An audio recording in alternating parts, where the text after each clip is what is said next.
नीति, नियत और नजर, ये तीन अगर अच्छी है तो दुनिया का कोई व्यक्ति आपका बाल बांका नहीं कर सकता। आप उन्नति की सीढ़ी पर चढ़ते चले जाए।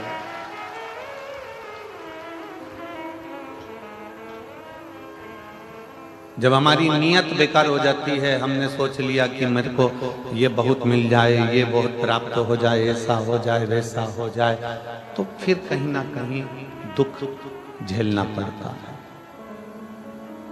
हमारी नीति गड़बड़ हो जाए, हमने विचार करा था कि मैं ऐसा करूंगा, मैं वैसा करूंगा, और तुम्हारी नीति सही नहीं बन पाई और उसमें तुम्हें कष्ट भोगना पड़ा, तो फिर तकलीफ है। नियत, नीति और नजर, ये नियत, नीति और नजर, ये तीनों, अगर आपकी नजर ठीक है, आप सही दृष्टि रखते हो, किसी को गलत दृष्टि से नहीं देखते, तो फिर जीवन सार्थक है। रामायण कैसे हुई, महाभारत कैसे हुई? रामायण होने का कारण क्या था? स्त्री का सम्मान नहीं हो पाया, इसलिए रामायण हो गई। स्त्री का सम्मान नहीं हो पाया तो महाभारत हो गई। और आज भी इस कलिकाल में अगर नारी को सही सम्मान न मिल पाए, नारी को सही स्थान न मिल पाए, नारी को सही इज्जत न मिल पाए, नारी का अगर सही आदर न हो पाए, तो ऐसा लगता है कि आने वाला समय भी महाभारत और रामायण का रहेगा।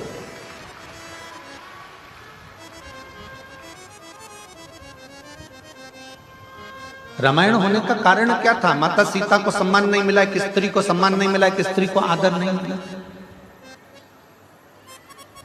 महाभारत होने का कारण क्या था? द्रौपदी को सम्मान नहीं मिल पाया, एक स्त्री का आदर नहीं हो पाया, एक स्त्री का सम्मान नहीं हो पाया, एक स्त्री का सत्कार नहीं हो पाया।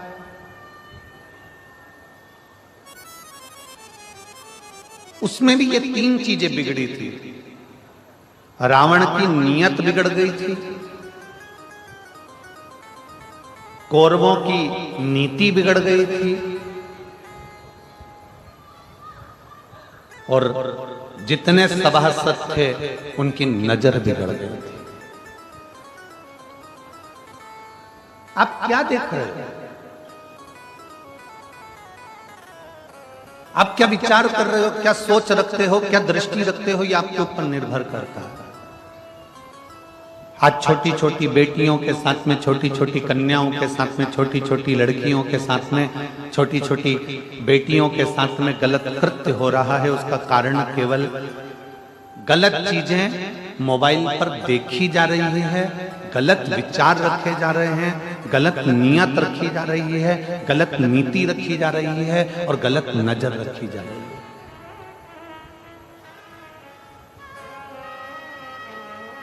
गलत नीति से, गलत नियत से और गलत नजर से ये बेटियों के साथ में।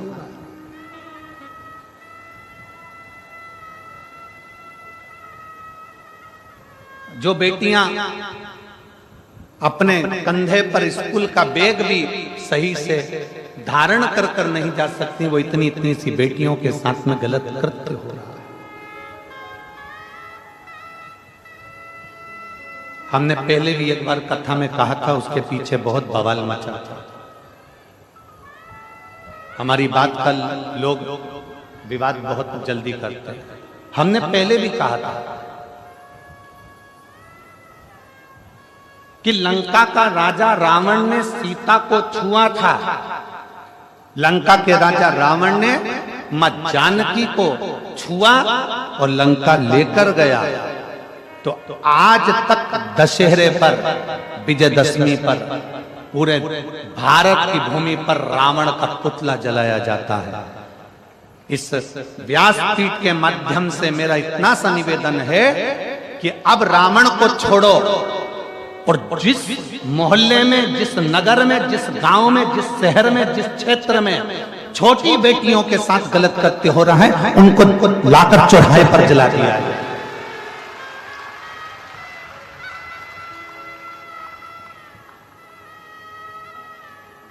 उनको ले जाकर उनके पुतले को नहीं। जो छोटी बेटियों की इज्जत करना भूल गए, जो नारी का सम्मान करना भूल गए, जो स्त्री का आदर करना भूल गए, केवल एक स्त्री के चक्कर में रामायण हुई, केवल एक स्त्री के चक्कर में महाभारत हुई, और आने वाला समय भी कोई साधारण नहीं है।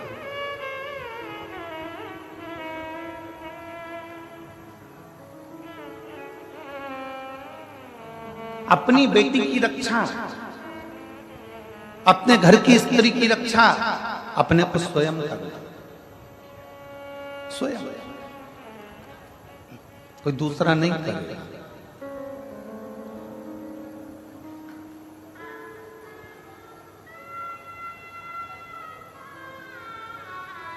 अपने घर की बेटी की रक्षा अपने को स्वयं करना पड़ेगा, कोई दूसरा नहीं करेगा। बेटी को अगर कॉलेज पढ़ने भेज रहे हो, बेटी को अगर स्कूल पढ़ने भेज रहे हो, तो निवेदन है अपने घर की बेटी को तलवार सिखाने भी जरूर भेजिए, एक भाला सिखाने भी जरूर भेजिए, डंडे चलाना भी जरूर भेजिए, कराटे चलाना भी जरूर भेजिए। उस बेटी को आत्मबल दीजिए।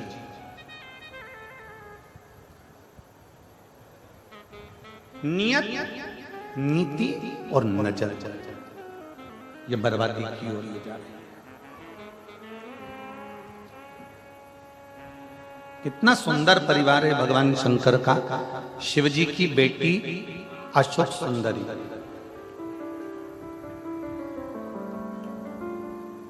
इतनी सुंदर थी अशोक सुंदरी कि उनकी सुंदरता का वर्णन कई शास्त्रों में मिल जाता है। अशोक सुंदरी बहुत सुंदर है, बहुत सुंदर।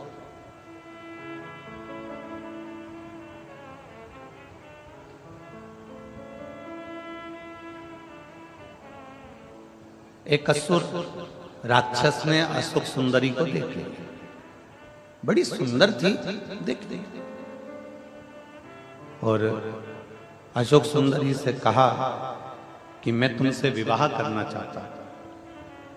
असुर कह रहा है, राक्षस कह रहा है, मैं तुमसे विवाह करना चाहता हूं।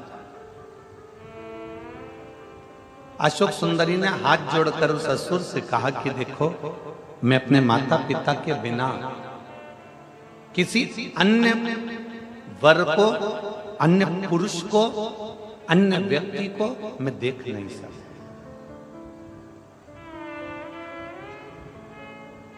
उस असुर ने कहा कि तुम इस वन में घूम रही हो, तुम अपना कार्य कर रही हो, वन में घूम रही हो, तुम इस कार्य में लगी हो, तुम उस कार्य में लगी हो।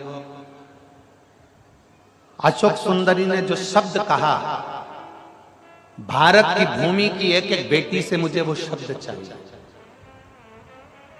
अशोक सुंदरी ने अपना शब्द कहा, सुन असुर, भारत में जन्म लेने वाली एक एक बेटी पढ़ेगी, भारत में जन्म लेने वाली एक एक बेटी आगे बढ़ेगी, भारत में जन्म लेने वाली एक एक बेटी नौकरी भी करेगी, पर भारत में जन्म लेने वाली बेटी आज संकल्प करती है कि शादी अपने माँ बाप की इच्छा से करेगी। किसी दूसरे धर्म में प्रवेश कर कर या दूसरे धर्म के लोभ में या दूसरे धर्म के दिखावे में मैं नहीं जा सकता।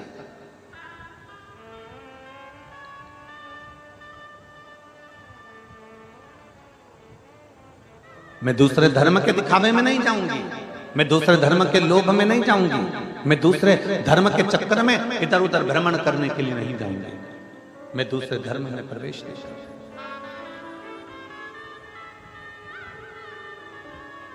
अशोक सुंदरी जैसी प्रबलता चाहिए, शंकर भगवान के बेटी जैसी प्रबलता चाहिए।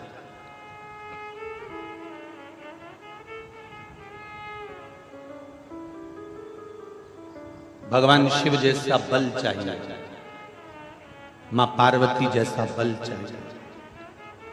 और जब बल अपने भीतर बढ़ता है ना, तो दुनिया के लोग कांपते हैं।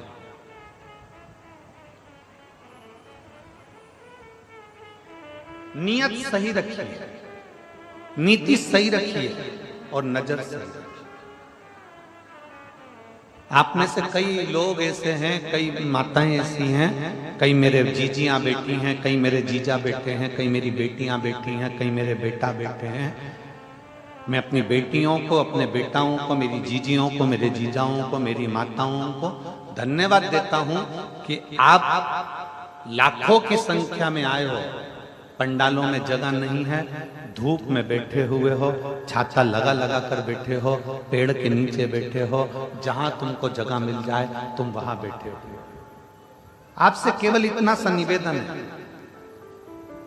कि यहां जितनी मेरी जीजियां बैठी है, जितने मेरे जीजा बैठे हैं, जितनी मेरी बेटियां बैठी हैं, जितने मेरे बेटा बैठे हैं, जैसे तुमने आज तक अपना नियम, अपनी नियत, अपनी नीति और अपनी नजर जैसे आज तक रखी है शंकर के प्रति, शिवालय में जाना, शंकर को जल चढ़ाना, बाकी के कोई फालतू प्रपंच में नहीं पड़ना। शिव जी के मंदिर जाना, झाड़ू लगाना, कोई फालतू प्रपंच में नहीं पड़ना। स्कूल जाना, अपनी विद्या अध्ययन करना, कोई फालतू प्रपंच में नहीं पड़ना। नौकरी पर जाना, अपना कार्य करना, कोई फालतू प्रपंच में नहीं पड़ना। ऐसा हमेशा के लिए बनाकर हमें अपना लक्ष्य चुनना, हमें अपना कार्य करना, हमें अपने लक्ष्य से दूर नहीं होना। हम अपने लक्ष्य से जिस दिन दूर हो जाएंगे उस दिन हमारे लक्ष्य तक नहीं पहुंच पाएंगे। यहां जितने बेटे बैठे हैं ना, और जितनी बेटियां बैठी हैं, उनसे निवेदन करूंगा, अपनी मेहनत को इतना बढ़ा लो, अपने कर्म को इतना बढ़ा लो, जिस विद्याध्ययन को कर रहे हो उसको चोग ना बढ़ा लो, इतना पढ़ो कि तुमने जो सोचा है और तुम्हारे माँ बाप ने जो सोचा है उनका स्वप्न पूरा हो जाए।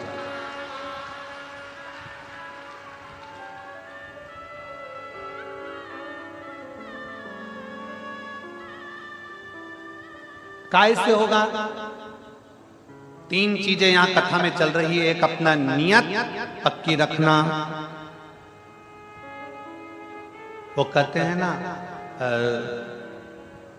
3 चीजें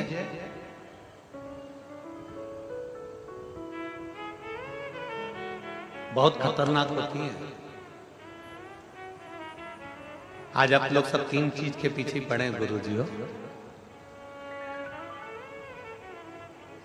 3 चीजें बड़ी खतरनाक होती है। पहले नंबर पर शनि, दूसरे नंबर पर मनी और तीसरे नंबर पर दुश्मनी। कुंडली में शनि गड़बड़ कर जाता है, मन में मनी गड़बड़ कर जाती है और जीवन में दुश्मनी गड़बड़ कर जाती है।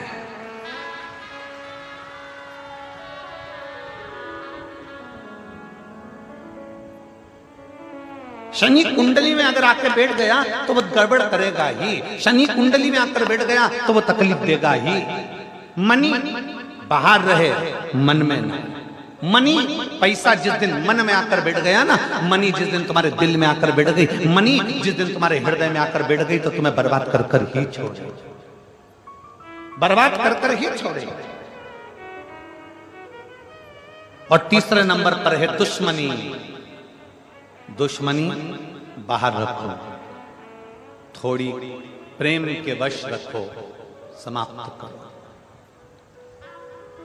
शनि, मनी और जम जम के बोलो जरा, थोड़ा सा।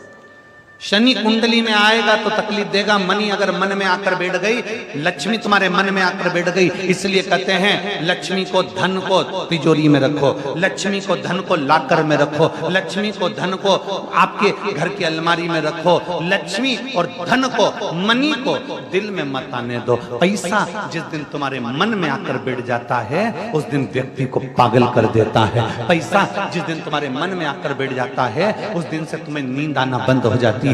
पैसा जिस दिन तुम्हारे मन में आकर बैठ जाता है उस दिन से तुम्हारी जिंदगी नरक सी हो जाती है, क्योंकि तुमको सोच ही नहीं पाते। केवल लक्ष्मी, मनी मनी मनी, धन धन धन को सोच रहा। शनि, मनी और जम के बोलो जरा, दुश्मनी।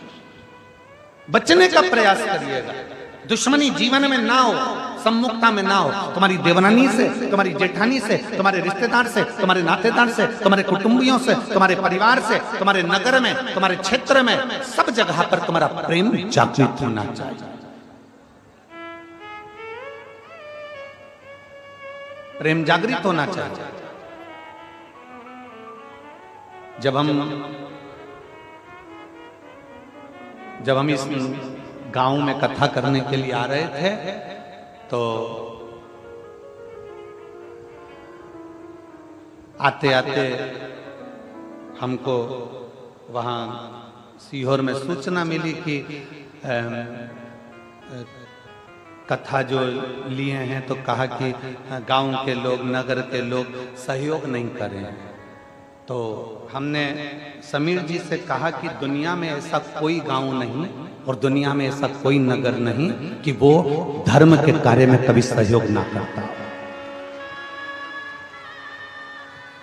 धर्म के कार्य में सहयोग ना करता हो, दुनिया में ऐसा कोई गांव नहीं है और ऐसा कोई नगर नहीं है। बस हमारा इतना सा कहना है कि उस व्यक्ति से कहो कि अपने दिल में मनी को ना घुसेड़े। मनी अगर दिल में है तो तेरी जिंदगी बर्बाद कर देगी। अगर मनी तुझे भगवान ने दी है तो उसको सत्कर्म में, सत्कर्म की पूंजी को लगाने का प्रयास करे तो जिंदगी को आनंदमय कर दे। और आज हो क्या रहा है?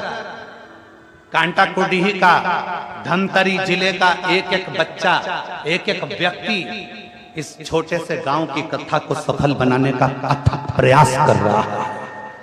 अथक प्रयास कर रहा है।